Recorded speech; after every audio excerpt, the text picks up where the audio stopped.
இவர் யாருன்னு பாக்குறீங்களா? இவர் தான் சிரிச்ச வாய சின்ராசு. சிரிச்சுக்கிட்டே தான் இருப்பாரு எப்ப பார்த்தாலும். எந்த ஆங்கில பார்த்தாலும் சிரிச்சுக்கிட்டே தான் இருப்பாரு. கியூட்டா இருப்பாரு. பார்த்தீங்கல்ல, சிரிச்ச வாய அழகா இருக்கியா.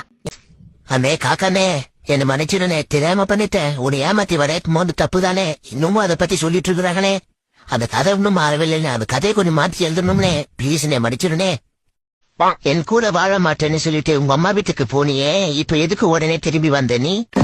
நான் இல்லாம நீ ரொம்ப சந்தோஷமா இருக்குன்னு எதிர் வீட்டுல சொன்னாங்க, அதான் திரும்பி வந்தேன். நான் அவளை சைட் அடிக்கிறதும் இப்படி மாற்றி விட்டாளே.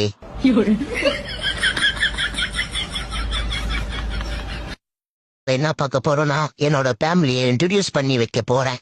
ஃபர்ஸ்ட் என்னோட பேரு கருகமணி, என் பொண்டாட்டி பேரு அழகுமணி, என் மூத்த பையன் பேரு நவமணி, என் சின்ன பையன் பேரு மின்மினி.